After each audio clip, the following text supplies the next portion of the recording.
Bapak Ibu guru dan teman-teman sekalian. Di sini saya ingin menjelaskan tentang apa itu narkoba dan obat-obatan terlarang. Kita perlu mengucap syukur kepada Tuhan Yang Maha Esa karena berkatnya kita masih dapat bisa menjelaskan materi tersebut. Tujuan dari video tersebut yaitu kita dapat lebih memahami mengenai narkoba dan zat-zat lainnya dan dapat lebih menghindarinya. Narkoba dan obat-obatan terlarang adalah suatu zat yang digunakan oleh seseorang untuk menghilangkan rasa sakit dan juga sebagian untuk menghilangkan pikiran, perasaan, dan perilaku menjadi lebih tenang. Menurut Undang-Undang Republik Indonesia Nomor 22 Tahun 1997 adalah zat atau narkoba yang berasal dari tanaman ataupun tidak tanaman, baik sintetis dan semi-sintetis, dapat membuat penurunan dan perubahan kesadaran, menghilangkan rasa dan mengurangi sampai menghilangkan rasa nyeri yang ada pada tubuh seseorang.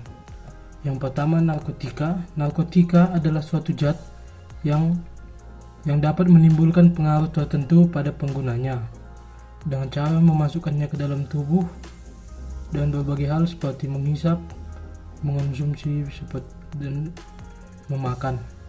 Pengaruh dari narkoba juga banyak hal, yaitu dapat menghilangkan rasa sakit, memberikan halusinasi yang tinggi, dan menghilangkan kesadaran seseorang.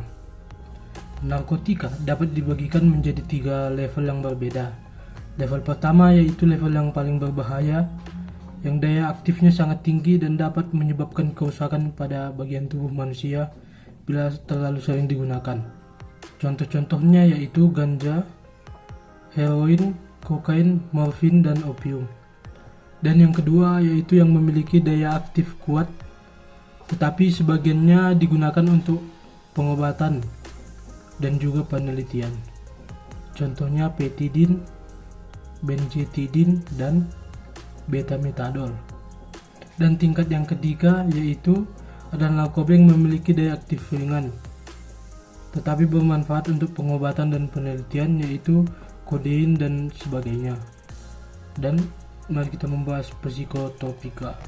Psikotropika adalah zat yang bukan narkoba melainkan obat, baik alami maupun sintetis, yang biasa digunakan untuk mengubah perilaku dan kebiasaan orang-orang tersebut. Psikotropika terdiri dari beberapa level, yaitu terdiri dari 4 level. Level pertama yaitu yang dayanya sangat kuat dan masih diteliti fungsinya dalam pengobatan sampai sekarang. Contohnya seperti MDMA, LSD, STP, dan ekstasi.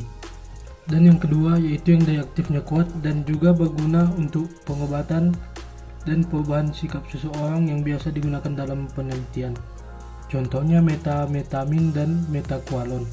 Dan yang tingkat ketiga yaitu yang daya aktifnya sedang, yang sangat berguna untuk pengobatan dan penelitian pada saat ini. Dan yang keempat yaitu yang daya aktifnya ringan dan sampai sekarang dipakai untuk menjadi pengobatan di rumah sakit dan penelitian di lab-lab tertentu. Sekarang kita membahas zat adiktif lainnya.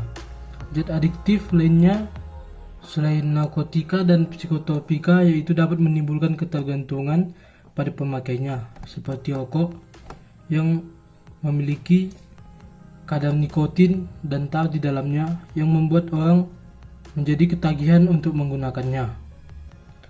Yang kedua yaitu contohnya alkohol yang sering diminum oleh dari kalangan anak muda hingga orang dewasa karena memabukkan dan menimbulkan ketagihan. Yang ketiga ada bahan-bahan yang digunakan bukan untuk dikonsumsi melainkan untuk berbagai hal, misalnya thinner, cat, tinta spidol, penghapus, aseton, cat bensin yang bila dihirup dapat mengakibatkan pemabukan. Contoh narkoba-narkoba yang sering kita jumpai di kalangan anak muda zaman sekarang yaitu yang pertama ganja, yang kedua ekstasi, ketiga heroin, keempat sabu-sabu, dan yang kelima pil koplo atau tranquilizer. Jadi kesimpulan dari materi kita yaitu nafza dan obat-obatan terlarang adalah hal yang patut kita pelajari dan patut kita dalami karena sangat berguna untuk menjaga diri kita pada masa sekarang ini. Narkoba adalah perusak moral bangsa dan perusak para remaja pada zaman sekarang. Dan juga perlu banyak peran dari orang tua, keluarga, sahabat, dan teman-teman yang lainnya untuk saling menjaga diri dan menjauhkan diri dari narkoba. Sekian dari materi yang dapat saya jelaskan. Bila ada salah kata, mohon dimaafkan. Terima kasih.